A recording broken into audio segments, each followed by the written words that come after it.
This is Craig Brown, and welcome to Passages. Passages is a space to explore Bible passages used for preaching, reflection, and prayer. My hope is that Passages will shine a unique light on text used for preaching at the First Free Methodist Church of Seattle, or for anyone looking to dive deeper into the Bible. Today's passage is Acts chapter 27, verses 14 to 26. It's the basis for the sermon at First Free Methodist Church on August 31, 2025. It's part of our series called Water and Spirit. It's about peace in the midst of an ever-changing world. So let's hear the text from the 2020 revision of the New American Standard Bible. I'll begin at Acts chapter 27, verse 14. But before very long, a violent wind called the Euraquilo rushed down from the land, and when the ship was caught in it and could not head up into the wind, we gave up and let ourselves be driven by the wind.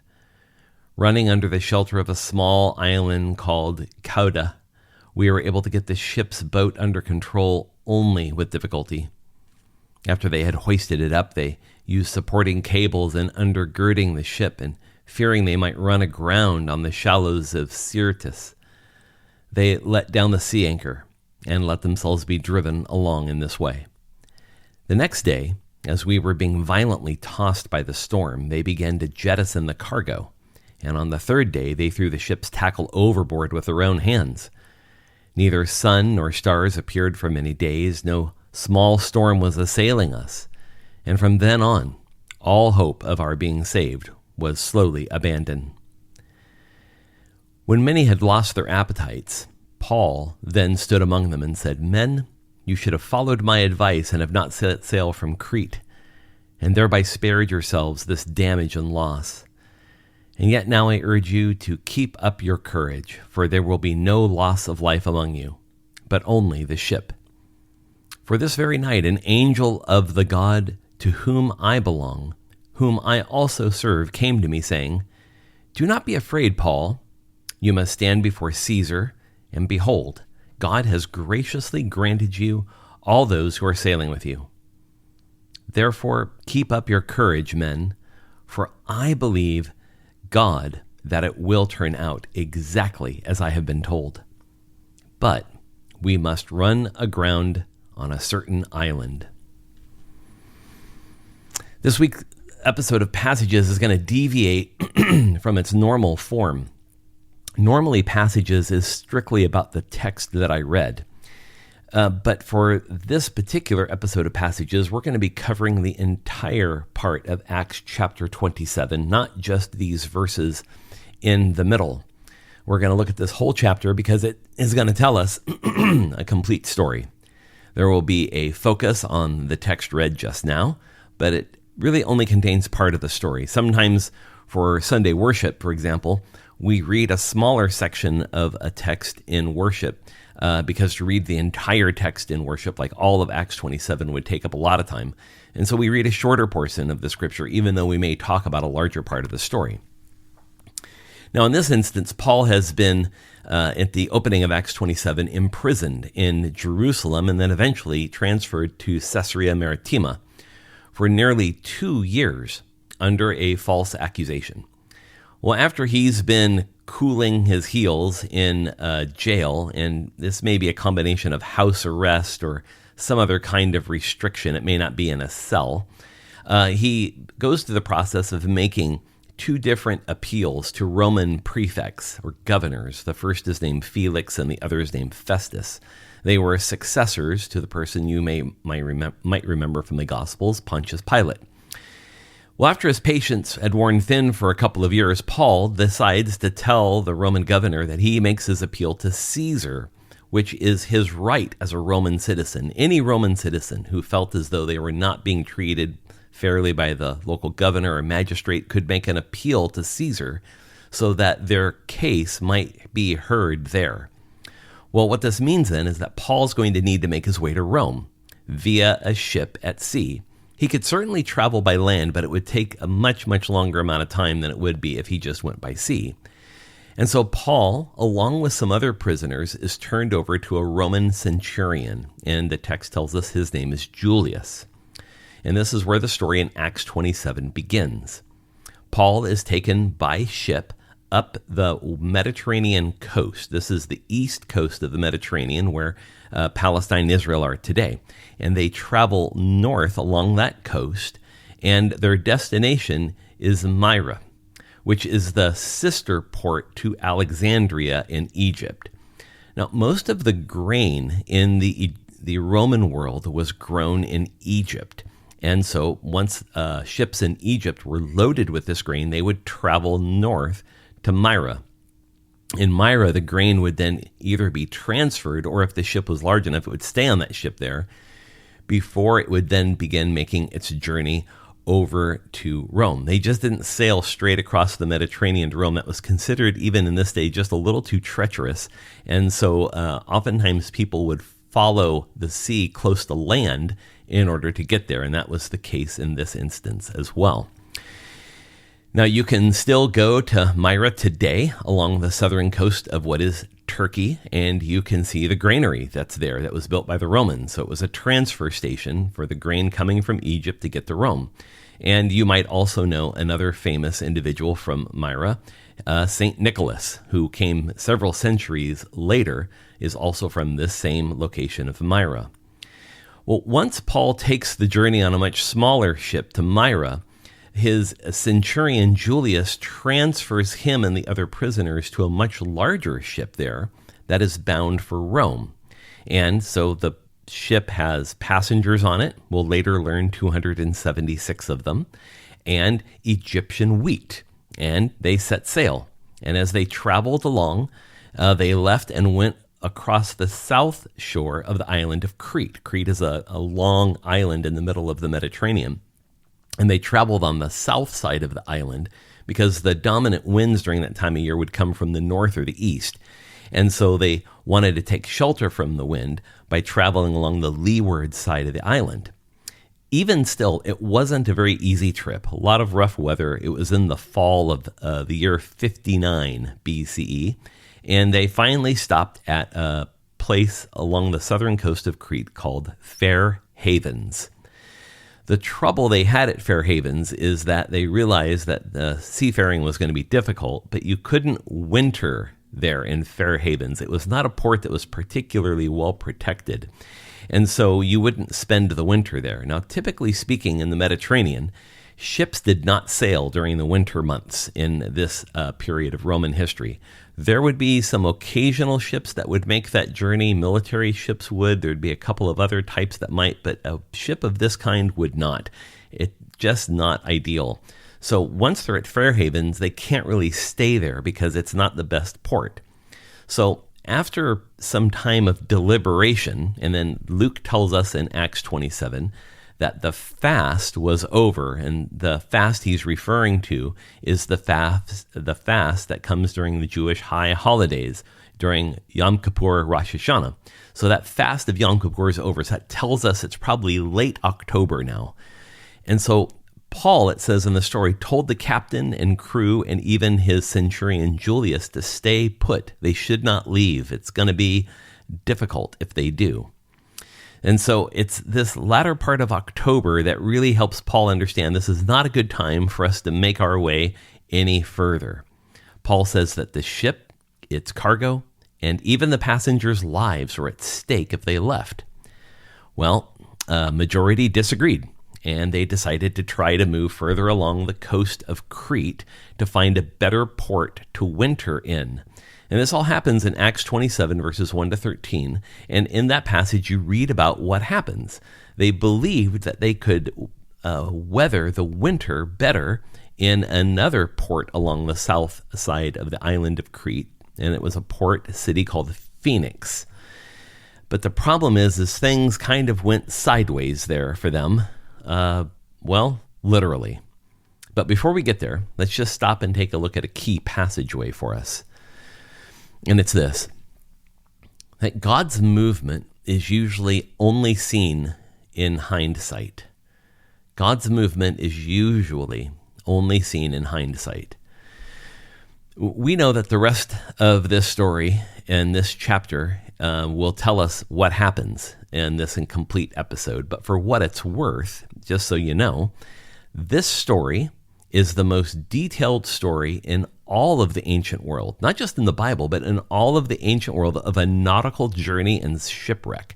So this story in Acts 27 serves as an important piece in Greek Roman classic literature, right from the Bible. There's no other detailed story quite as clear as this one that Luke writes.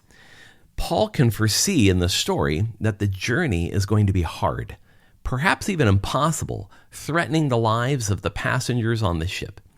But even he cannot see what the Spirit will do as we explore the rest of this chapter. You know, since we, in our own lives, usually see the hand of God in hindsight, then our choices in the moment we're in are simple. Do we trust God or not? Will we place our faith in God in whatever situation we face or not? Is God at work even in hardship? Even when we cannot see it yet, is God doing something?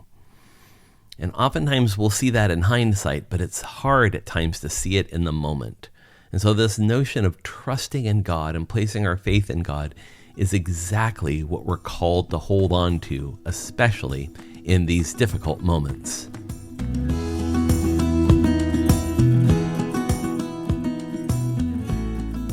Now turn our attention to the center of this chapter, which is the text that I read a few moments ago in verses 14 to 26. And this is about the messages of hope that come forth in the midst of this story. So no sooner do they set out from Fair Havens on the south side of Crete trying to get to Phoenix, their trip is interrupted. You know, Phoenix is a better port to winter in, and they're trying to get there. So as they're sailing kind of due west along the south side of Crete, a strong wind descended down upon them. Crete has a mountain on it of 9,000 feet tall, and the wind would sometimes come down that mountain and would be amplified or accelerated as it blew down to the shore. Anyone on the south side of the island, Luke calls it a Euroquilo. And it's just basically a transliteration of the Greek words there. It just means an east-northeast wind, just like the winds we might experience here in the western part of the United States. If you're in the Pacific Northwest, sometimes we get strong winds that blow off the Cascades. In Southern California, they get very strong winds blowing off the mountains there called the Santa Anas. If you live in Santa Barbara, there's mountains right up next to that seaside town, and sometimes winds blow right down those mountains out to the ocean. Those are called the sundowners. So we're familiar with this phenomenon of what it's like to have wind blowing down a mountain toward the shore.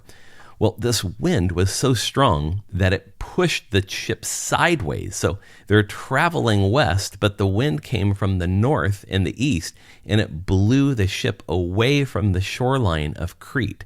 So no matter how much they kept trying to go west, they simply could not get to Phoenix. Instead, the story tells us that they're blown to the southwest out into the open Mediterranean Sea, a path that no seafarer would have taken. No landmarks, difficult. You would have to use navigation using stars and the sun to figure out what direction you need to be going.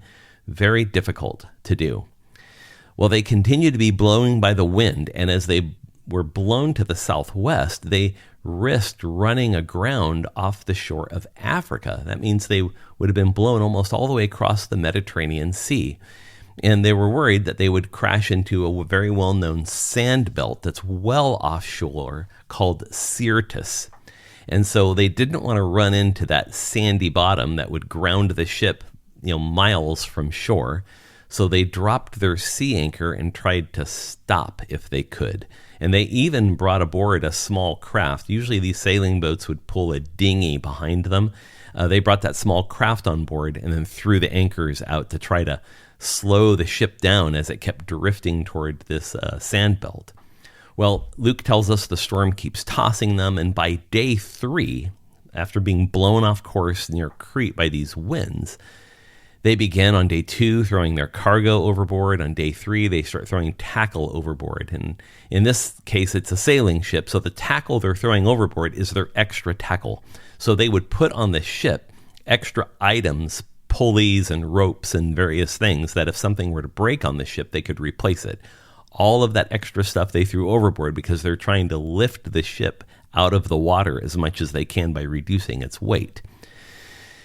Now, as you read this story, you also want to keep the story of Jonah in the back of your mind. You know, Jonah, of course, running away from God's call, boarded a ship in Joppa, went out into the Mediterranean Sea, and there was a great storm that came upon them because Jonah was on the ship. The storm in that case came because Jonah was avoiding the call of God.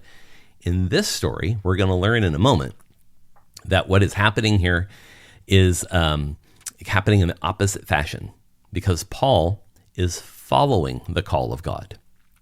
But let's just keep going for a moment. It says in the text that the clouds obscured the stars and the sun. So it's cloudy. People can't see anything.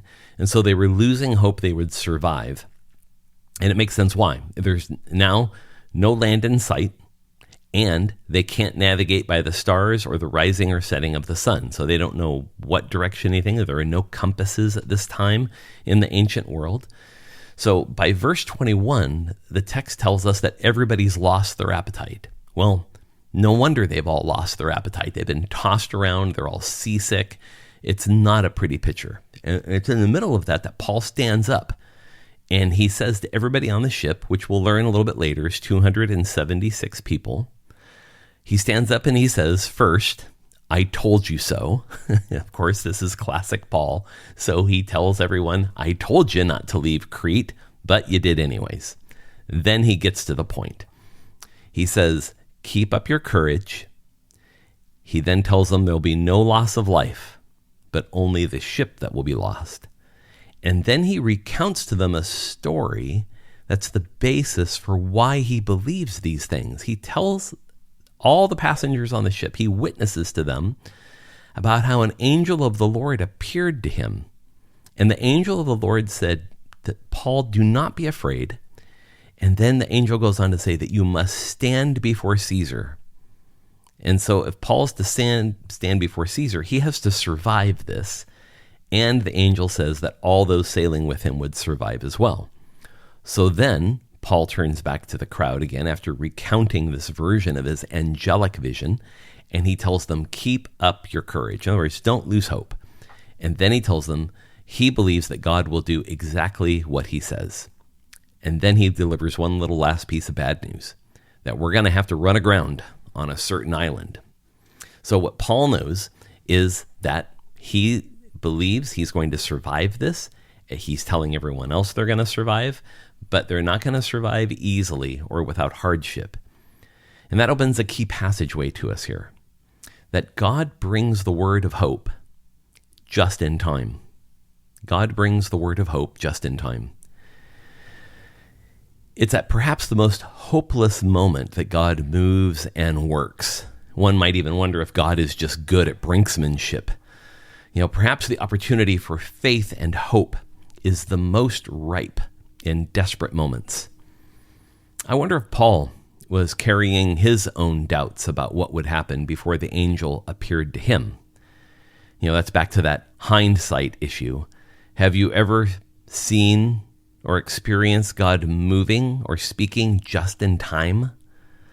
Paul's hopeful encouragement at this moment must seem like the words of some kind of crazed fanatic. I mean, the doom is clear. They're throwing stuff over the side of the ship. It's a terrible storm. It's cloudy. They can't see the stars, can't see the sun. They can't see land. They don't know where they are. This is what disasters are made of. And this is exactly when God moves, when God's power has the most potency for witness.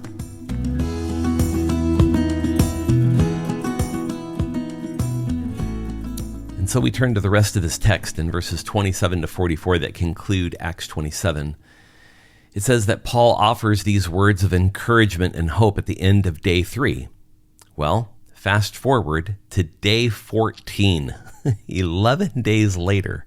Now, Luke has been traveling with them, so he's on the ship as well, and that's why this story is written in such detail, because Luke is with them. And oftentimes when you hear the story in Acts, you'll see it written in the first person, I or we, rather in the third person, he or him, or she and her, because Luke is with them, so he's writing it in almost autobiographically. And it was night in the Adriatic Sea, but they didn't know they were in the Adriatic Sea. They were somewhere south of Italy. And so they knew they were near shore because they could hear waves crashing. So they began to take measurements of the depth and could see that the ship was moving closer to shallower water. Well, the crew did something, we consider a bit nefarious. They began to drop anchors from the stern to try to slow the ship down so it wouldn't crash. But then they got in that small dinghy, and they said to everyone, we're going to go secure the anchors. But what they were really trying to do was abandon ship. So that last part's not quite true. You read the story, it says that they were going to leave everyone behind before the ship crashed. And Paul takes note of what they're going to do. He sees that they're trying to abandon ship. He tells the centurion Julius that if these guys leave, we're going to crash. And so what the centurions do is before the crew can get on the small boat to try to leave, the small boat is cut loose. They cut the ropes, and that forces the crew to stay aboard. And just before dawn, Paul encouraged everyone on the ship to eat some food. This is before the shipwreck, but it's clear they're close to land. He tells them to eat some food, and the text tells us, it infers that they haven't eaten anything in days, maybe even 14 days. He told them to eat for survival because he was confident that God would save them. So he went back to the vision he had from the angel. And then Paul does something interesting. After they make this bread, and now you know where they got the wheat from because they had a whole boatload of it, Paul took this bread, it says in the story, he gave thanks for it, he broke it, and they ate. This is language you've heard before. You've heard this language in Luke's gospel with Jesus at the Last Supper. You've heard it in the book of Acts elsewhere. You've heard it from the Apostle Paul as he describes Holy Communion in 1 Corinthians. This is very formulaic. When it's time for all 276 people on the boat to eat, they eat because Paul took bread, he blessed it, he broke it, and they ate. And after they ate, in order to lighten the ship even more, they took all the grain they were carrying and they threw it overboard to raise the ship even up higher in the water so they could navigate shallower waters better. Well, during the daytime of day 14, they did not know where they were, but they could see a bay. And so they cut those anchors loose and they raised the foresail and they made a run for it. They tried to land on the beach, but on their way there's a kind of a few little offshore islands here, and they got stuck between the bay and the sea. So it's not like a breakwater. Imagine two small clusters of landmass sticking out of the water, and they couldn't see well, so they tried to navigate between them, and they got stuck. Now, you can go to this location today, and you can see it. It's been 2,000 years, but you can still see what this looks like. It's called the Bay of St. Paul. The bow was stuck, and the rear of the ship began to break apart, begins to disintegrate. And so everyone was worried that everyone was just going to jump out of the ship. So the soldiers planned to kill all the prisoners, including Paul. But the centurion stopped them, saying that we've got to get Paul to Rome. The swimmers were told to abandon ship and swim for shore, and those who couldn't, they were told to grab on to something to float with, like a piece of wood or something. And it says everyone landed safely on the shore, but the ship is totally destroyed. And what they didn't know yet, when you're going to find out in the next chapter, that they had landed on the island of Malta, which is south of the Italian coast. And all the details of that are in Acts chapter 28, what happens there. But for right now, it opens a key passageway to us. And it's this, that God's salvation is free, but is never cheap. God's salvation is free, but is never cheap. This harrowing story of Paul's shipwreck on Malta is one grounded in faith and trust while holding fear. Nothing in this story is easy. Even getting off the ship is filled with a ton of uncertainty. Paul is right. God will save every one of them. But they're only saved through some pretty serious trouble. Remember that story of Jonah? The storm at sea is caused by Jonah running from God's call. This story is about Paul turning toward his call. But turning toward his call didn't mean that we're calm seas from then on. The angel spoke to Paul at the end of before day 3, but they still had to go through 11 more days before they found their way to the Maltese shore. His actions in taking bread to eat, the proclamation of salvation, the angelic message, all of it was to speak a message about this salvation that's offered to all, but a salvation that comes in the storm, not away from it. Just a quick note for you that Passages, this podcast, is moved to a new podcasting host on the FFMC podcast. So please use your favorite podcasting app to search for FFMC, and you'll find this podcast, Passages, along with any other podcast released by First Free Methodist Church. We're going to be closing down the Passages podcast exclusively on its separate feed at the end of September. So please subscribe to the FFMC podcast right away. I also encourage you to visit our church's website at ffmc.org to learn more about Free Methodism and how you can connect with our community. For now, I bid you all grace. Thanks for listening, and we'll see you next time.